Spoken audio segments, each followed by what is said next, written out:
Anda Oke, nggak ngerti. jadi ini pertanyaan saya mungkin yang terakhir ya abangku. Jadi menurut saya Yesus dituhankan itu karena ada kalimat ruh dan kalimat firman, betul?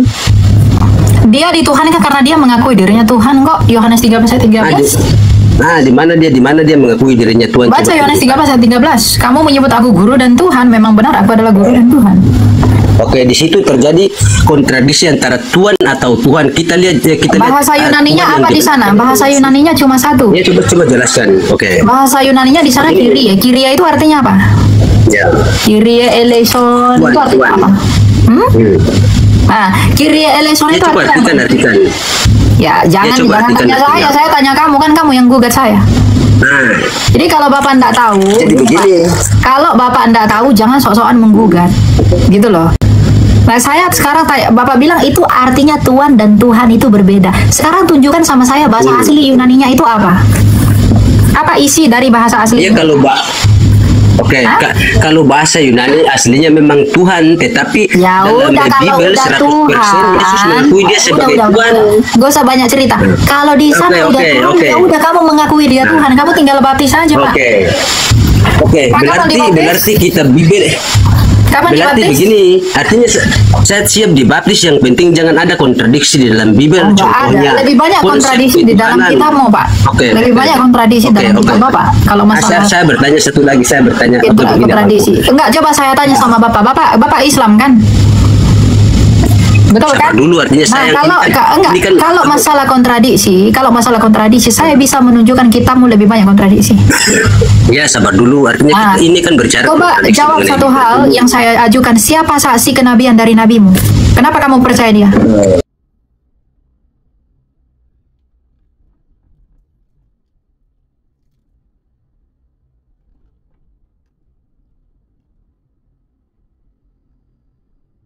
Saya ingin bertanya, apakah Allah yang tiga, Allah yang esa itu yang tadi Kak sampaikan tentang tiga itu tiga pribadi atau seperti apa, Pak? Saya tidak menyebut itu pribadi. Saya menyebut itu realita konkret. Dalam pengakuan iman pertama itu nggak disebut pribadi. Kalau kamu belajar Tritunggal Barat, kamu mengerti pribadi seperti orang, bukan. Bapak-bapak gereja awal memahami kata pribadi itu bukan seperti yang kita pahami sekarang. Dia disebut persona karena dia hidup. Bukan berarti seperti pribadi itu seperti tiga orang. Tiga pribadi satu hakikat, ada tiga orang diikat jadi satu. Bukan.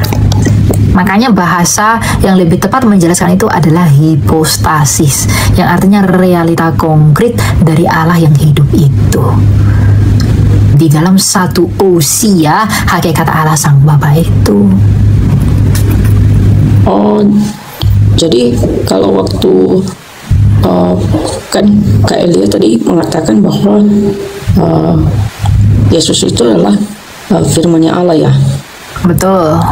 Ketika Yesus itu datang ke dalam dunia itu, kalau datang ke dalam dunia terus ada di waktu itu pembaptisan itu, berarti Allah tidak berfirman lagi karena firman-Nya sudah di dunia, atau seperti Justru apa? itu ketika firman Allah jadi Kalau manusia, mereka- apakah dia kalau- kehilangan firman? Kan enggak. Kalau kamu ciptakan gelas itu dengan firmanmu, lalu dia jadi gelas, apakah kamu jadi bisu? Kan enggak. Ketika firman Allah menjadi manusia, bukan berarti Allah kehilangan firman. Kalau dia kehilangan firman, berarti dia nggak bisa ngomong lagi ketika peristiwa pembaptisan. Nah, itu cara pikir orang Barat. Ketika firman jadi manusia, berarti Allah kehilangan firman. Hah? Berarti ada firman yang lain dong. Bukan, itu secara ontologis satu di dalam Allah Sang Bapa itu.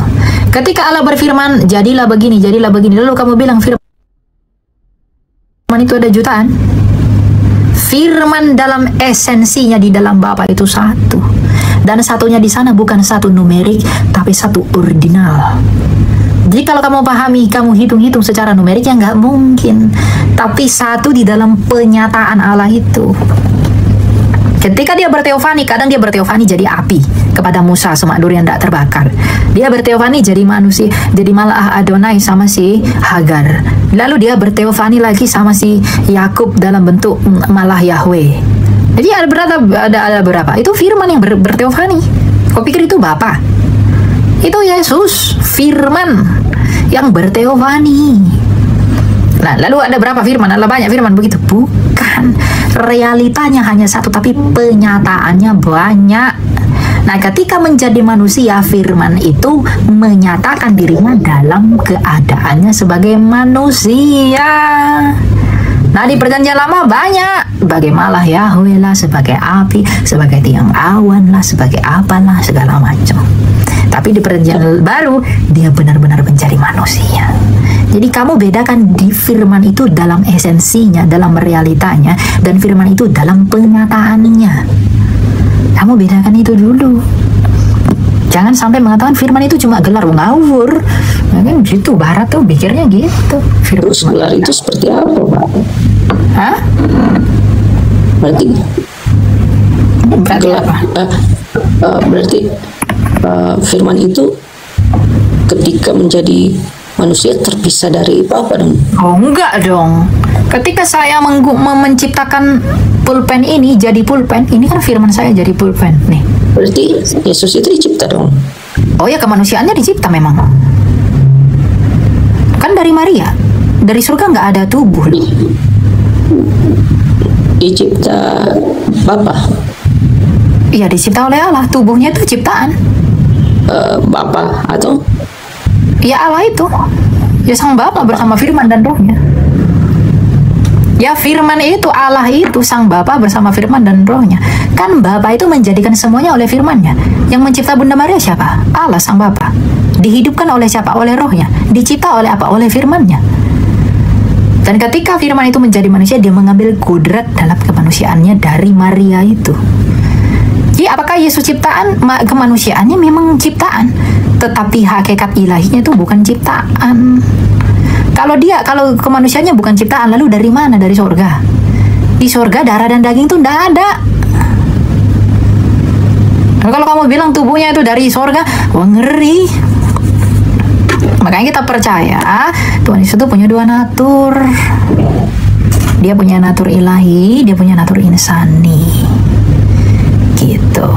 Tetapi tubuh Tuhan Yesus itu sudah dalam kemuliaan sejak dia bangkit, itu kemuliaan yang kekal sampai hari ini, dan tubuhnya itu tidak binasa, tapi tetap dalam kekekalan ketika dia naik ke surga. Gitu ya. Oke, terima kasih Kak untuk penjelasannya. Tuhan berkati. Ya, Tuhan berkati ya. Itu ya. Jadi Tuhan Yesus itu apakah dia ciptaan atau tidak, ya kemanusiaannya demikian, tetapi keilahiannya nggak mungkin ciptaan. Jadi kalau saksi Yehova bilang firman itu ciptaan, itu sesat. Kenapa? Kalau firman ciptaan, Allah mencipta oleh firman, bagaimana mungkin dia dicipta? Kan gitu, ya kan?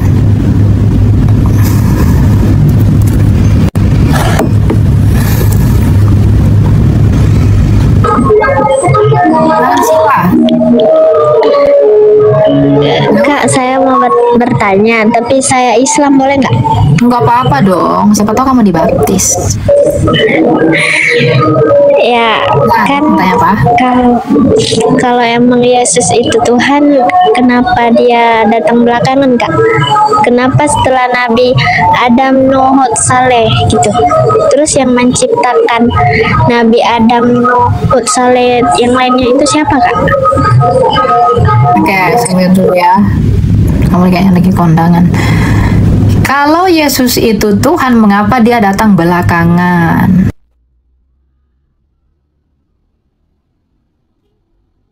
Yang percaya sama dia. Jadi Tuhan itu dari zaman Adam memberikan janji dulu nih, janji. Dia kasih ke Adam, nanti anak laki-laki nih dari keturunan perempuan. Dia kasih ke si Musa, nanti akan begini. Dia kasih tahu Daud, nanti dia akan tersalib.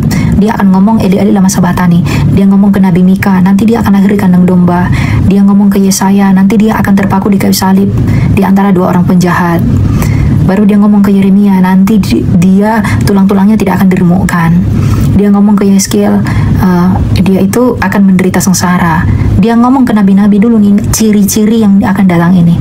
Nah, ketika Yesus datang, dia genapi semua itu. Maka orang bisa percaya kepada dia. Kenapa? Karena hanya dia yang menggenapi semua nubuatan para nabi itu. Makanya saya katakan, ada nggak yang seperti Yesus? Nggak ada. Mulai dari lahirnya sampai matinya dia dinubuatkan. Gitu. Ya, jadi mengapa dia datang belakangan? Karena sudah genap waktunya. Kalau dia datang begitu aja, nggak ada yang percaya sama dia. Harus diberikan bayangan-bayangannya dulu. Mau bertanya lagi boleh nggak, Kak? Oh ya, silakan. Apa itu? Kan Yesus itu kan menerima kitab Injil, Kak. Terus yang Tuhan Yesus itu bukan menerima kitab Injil. Tuhan Yesus itu Injil itu sendiri. Tuhan Yesus tidak menerima Injil. Dialah Injil itu. Jadi kalau kamu kan kamu kan Islam, kamu kan mengatakan Yesus menerima kitab Injil. Kami tidak menerima itu. Tidak ada Yesus mengajar tenteng-tenteng kitab itu. Tidak ada. Dialah Injil itu. Ya. oh iya. Ya, gitu ya. Kita lanjut ya. Kamu agak berisik soalnya. Oke, kita lanjut ya. Jadi jangan bilang Yesus membawa Injil, bukan, dialah Injil itu. Makanya dikatakan dia yang membawa kabar baik seluruh umat manusia, karena dialah sang Injil, Evangelion, sang kabar kebangkitan itu. Sang hidup itu.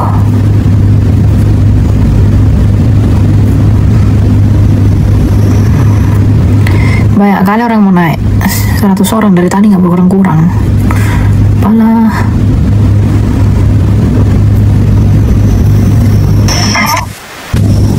Silakan Jainur, ini kondangan lagi. Halo, Jainur? Jainur? Jainur sayur. Nggak ada ya? Oke, kalau nggak ada, kita lanjut.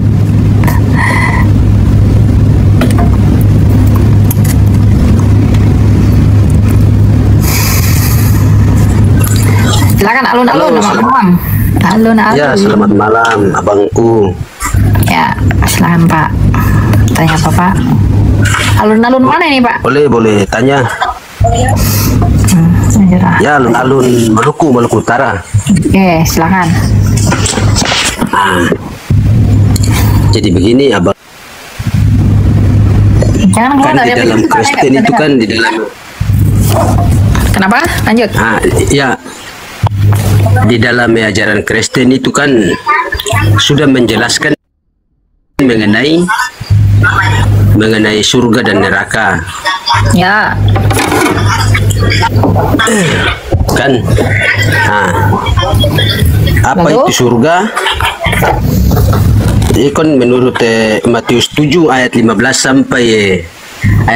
sampai 23 kan menjelaskan mengenai ajaran yang akan dicampakkan ke neraka, yaitu orang yang memanggil Yesus sebagai Tuhan, kan? Kemudian ada ayat yang mengatakan bahwa hidup yang kekal atau surga itu adalah orang yang percaya kepada Allah satu-satunya Tuhan yang benar dan percaya Yesus sebagai Tuhan bukan sebagai nabi. Itu penjelasannya bagaimana di Matius dulu. Ya. Terus ke ayat itu. Surga itu adalah Allah itu sendiri. Ya, kita Ya, akan sabar dulu. mengalami surga. Ya, Dengar silakan, dulu, dengar dulu ya. Kita akan mengalami surga kalau kita bersama-sama dengan Allah. Ya, surga itu tempat, tapi sekaligus juga keadaan. Keadaan di mana kita bersama-sama dengan Allah itu nanti bersatu dengan Dia tanpa perpisahan, seperti Eden yang mula-mula ketika Allah bergaul dengan manusia tidak ada permusuhan. Itulah surga. Tapi neraka itu adalah perpisahan dengan Allah yang membuat kita tersiksa ketika kita tidak bersama-sama dengan Allah. Itulah neraka itu. Nah, orang-orang yang menolak Yesus adalah orang-orang, dengar dulu Pak. Bapak sabar atau enggak? Silakan. Orang-orang yang menolak Yesus ini, maka mereka tidak berdamai dengan Allah. Maka ketika mereka tidak berdamai dengan Allah, mereka terpisah dari Allah untuk selama-lamanya. Nah, itulah neraka itu. Gitu, ya. Begini ya Bangku, itu kan menurut abang, tetapi menurut Matius bahwa ajaran nabi palsu itu bagaikan pohon yang tak berbuah yang akan ditebang dan dicampakkan ke dalam api, yaitu orang yang memanggil Yesus sebagai Tuhan. Nah, itu akan dicampakkan karena itu menurut Yesus adalah perbuatan Matius berapa?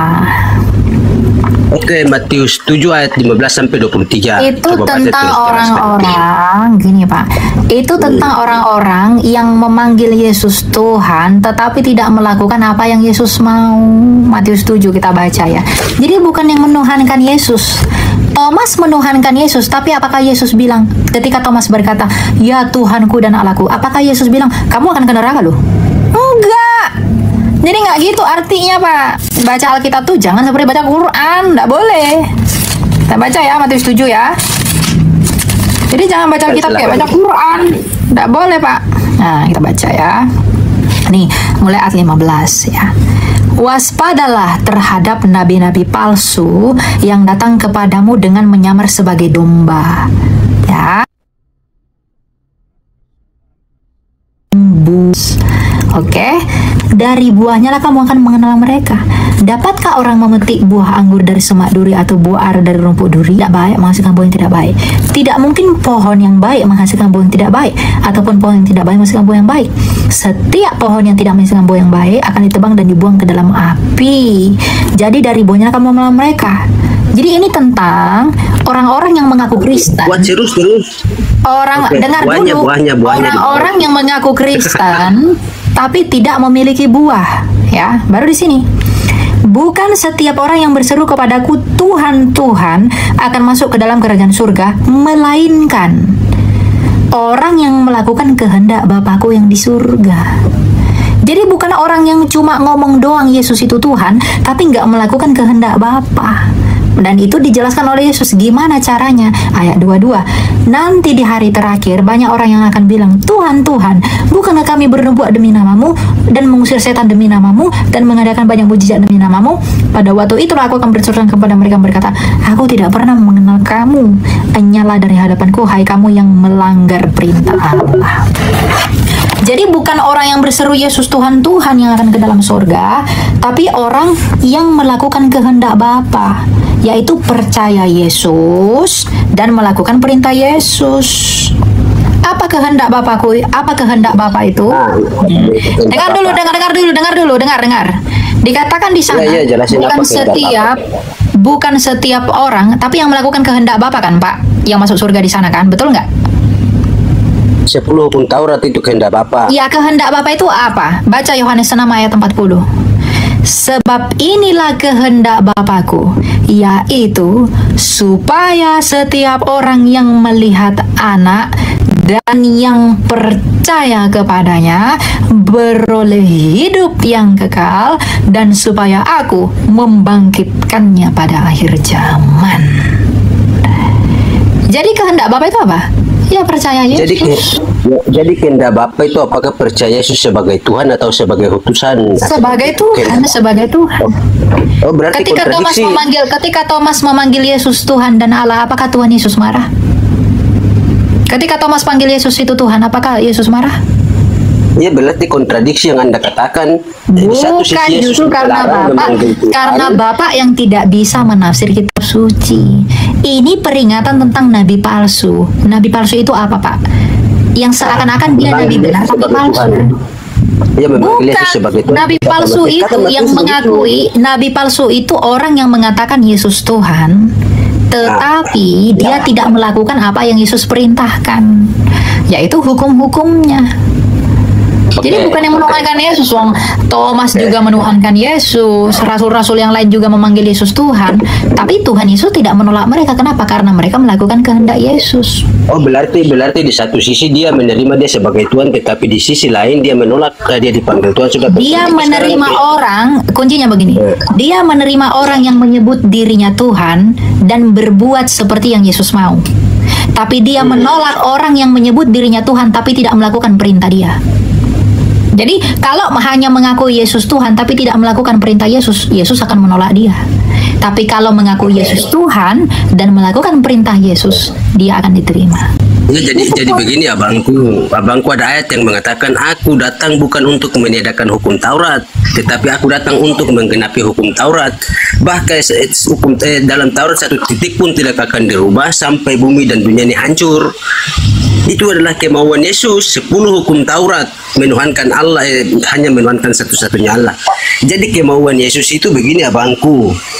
Di dalam Matius, tidak setiap orang yang memanggil aku Tuhan masuk ke dalam surga. Baca semua, jangan ngawur, jangan gunakan cara baca kitabmu dengan kitab kami, Pak, enggak sama. Kitabmu dengan kitab kami cara bacanya. Matius 5 ayat 18. Bapak diam dulu, kalau Bapak ngomong saya buang dari atas ini. Diam dulu. Ya, silakan. Karena aku berkata, Matius 5 ayat 18, karena aku berkata kepadamu, sesungguhnya selama belum lenyap langit dan bumi ini, satu iota atau satu titik pun tidak akan ditiadakan dari hukum Taurat sebelum semuanya terjadi. Jadi tak satu pun yang akan dihilangkan, ya, tidak akan satu pun ditiadakan dari hukum Taurat sebelum semuanya terjadi. Nah, sebelum semuanya terjadi ini tentang apa, Pak? Sebelum hancurnya dunia ini. Bukan, sebelum semuanya terjadi itu merujuk kepada apa? Itu merujuk kepada penyaliban dan kebangkitannya. Baca Matius 5 secara penuh. Itu berbicara tentang pengorbanannya di kayu salib nanti. Jadi begini, kalau abang mengatakan jadi dia sebelum dunia ini hancur, dia katakan satu titik pun tidak berubah sampai dunia ini hancur, dan sampai sesungguhnya selama belum lenyap langit dan bumi ini, satu iota pun. Artinya apa?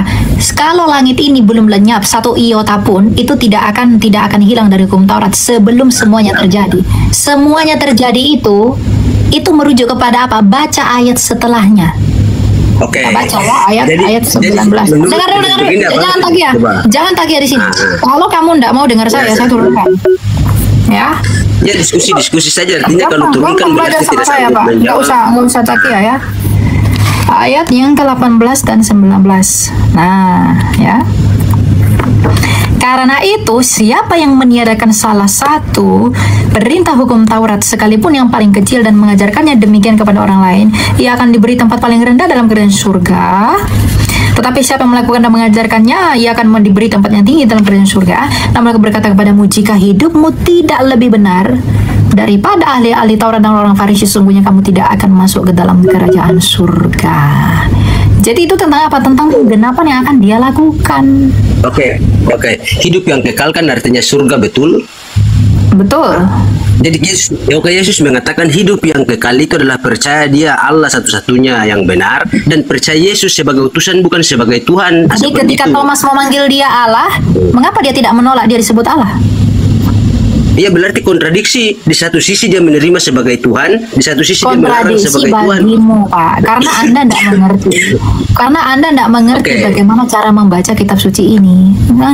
Jadi ini pertanyaan saya mungkin yang terakhir ya abangku.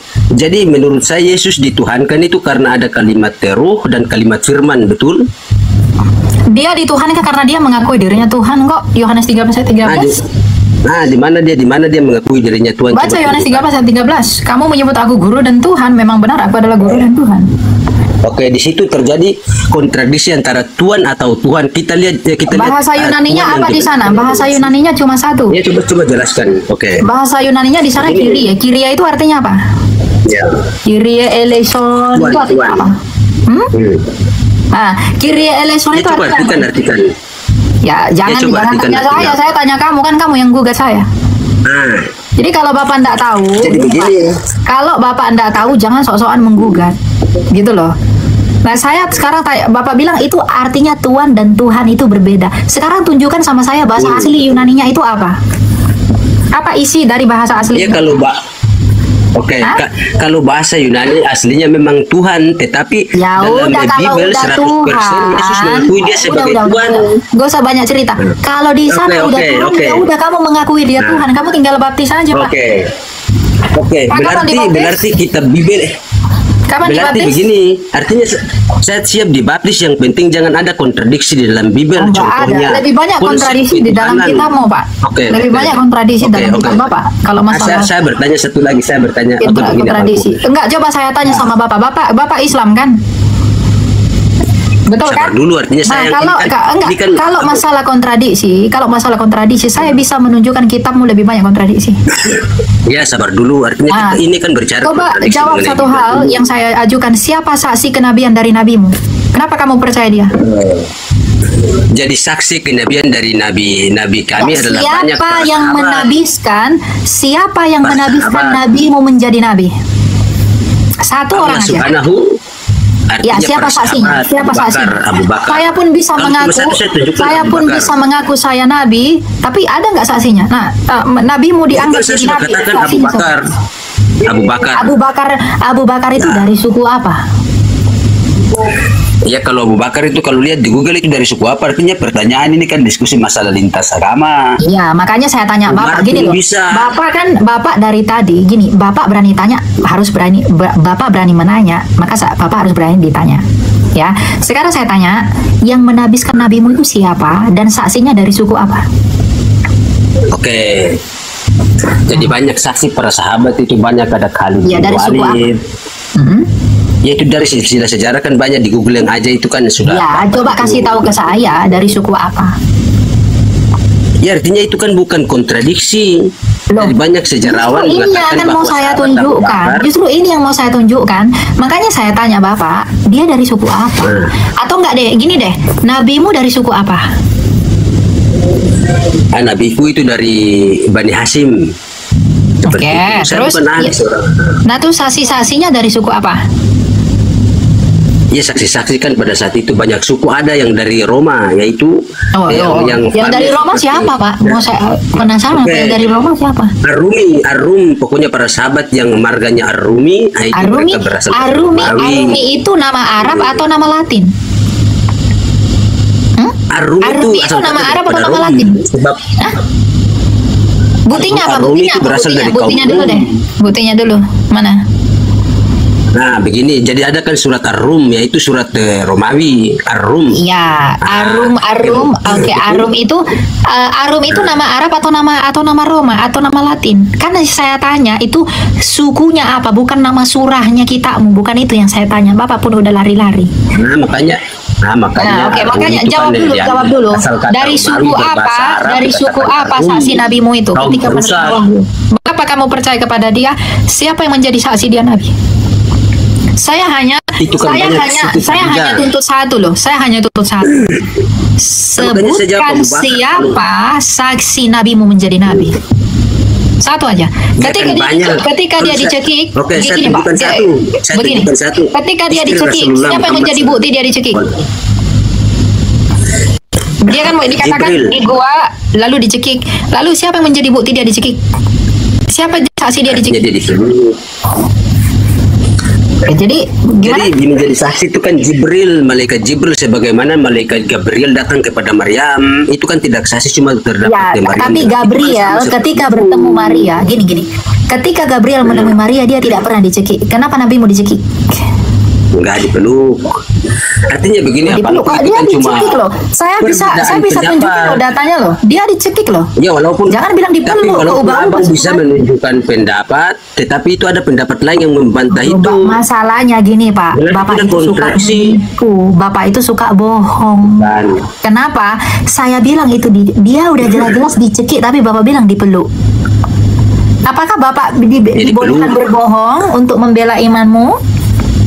Boleh nggak bohong? Artinya di dalam Filipi, artinya ayat yang dibangun dengan dusta cuma Bible. Paulus mengatakan di Filipi walaupun dengan makanya saya tanya, yang dibangun dengan dusta itu ayat Alkitab kami bisa dibuktikan dengan sejarah. Masalahnya punyamu bisa nggak dibuktikan dengan sejarah? Bisa nggak dibuktikan dengan sejarah? Nah, Ya, coba makanya dalam ayat tunjukkan 7 kan satu, Paulus mengatakan tunjukkan bisa satu berbohong. di dalam gini Pak. Kalau masalah Oke. Paulus itu masuk diakui Petrus, dia diakui Barnabas. Nabimu nggak ada yang ngakui Pak, nggak ada yang ngakui.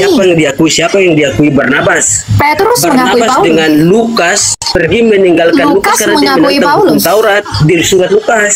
Lukas Nggak ada, mengakui nggak ada. Paulus, Barnabas mengakui Ya, Paulus, sabar, saya cari Petrus data. mengakui Paulus. Nah, sekarang saya tanya, kalau Paulus diakui oleh murid-muridnya Yesus, yang mengakui nabimu siapa? Siapa Jadi yang mengakui begini, nabimu? Matius itu kan mengatakan Nggak usah lari-lari, nggak usah lari-lari. Yang mengakui nabimu, yang mengakui itu memanggil nabimu Yesus siapa yang sebagai mengakui Tuhan. nabimu? Tidak punya saksi. Kalau tidak punya, kalau tidak punya jawaban, no, saya tanya dari jalurnya orang Yahudi yang mengakui nabimu siapa? Kalau tidak ada, saya turunkan. Ada atau tidak? Jawab. Iya, silahkan turunkan, tetapi Oke, kan berarti begini, karena memang tidak ada. Itu kan ini, para sahabat, kamu itu kan ribuan menggugat- sahabat, mereka kamu sebagai menggugat saksi kami bersahadat untuk itu iman yang kami bersaksi. miliki. Tapi ketika saya gugat kamu kembali, kamu tidak bisa jawab. Ya, para sahabat Ya, yang kamu saya bilang bisa itu jawab, saya pun, cukup para jawab. sahabat yang Bapak maksud itu pun tidak jelas dari suku apa. Kamu pun nggak bisa jawab dari suku apa. Gitu ya. Artinya itu Beda semuanya dengan jelas, orang-orang, dari Arab beda semua. dengan Lalu murid-murid Paulus Yesus juga itu jelas. jelas dia berasal dari suku Paulus itu apa, seorang wanita. dari mana dia Paulus- berasal, dari mana dia datang, itu jelas dia dari suku apa. Ya. Jadi jangan taunya cuma menggugat, tapi tidak tahu tentang apa yang kamu imani gitu loh. Kalau kamu tuduh kami dongeng, punyamu lebih dongeng. Kenapa? Kami punya banyak saksi, kamu tak punya satu saksi pun. Bapak harus harus pas dengan itu. Kami punya banyak saksi, kamu satu saksi pun tak punya. Lalu kamu menggugat kami, kamu menganggap dirimu benar, tapi kamu menyalahkan kami. Di mana inimu? Ya, yang tidak punya saksi kamu percaya, yang punya saksi kamu anggap palsu. Itulah doktrinmu. Jadi kalau kamu bilang kami didoktrin, kalian yang didoktrin, mempercayai sesuatu yang tidak punya saksi.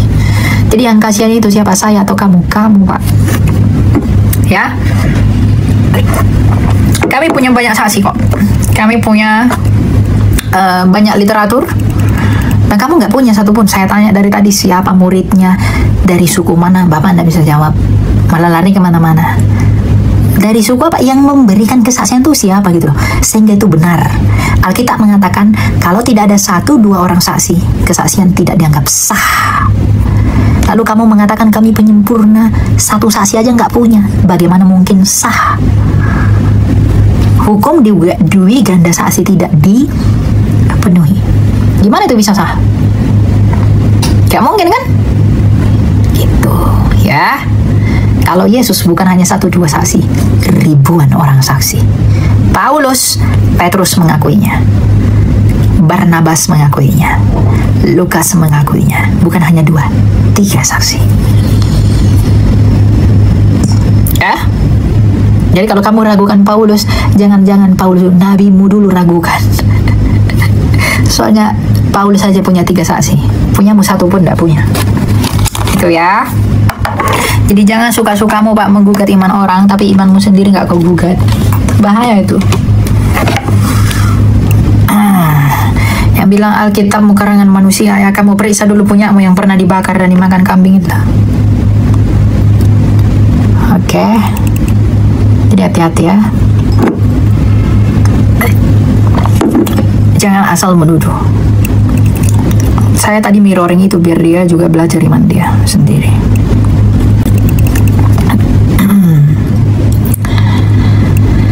Oke.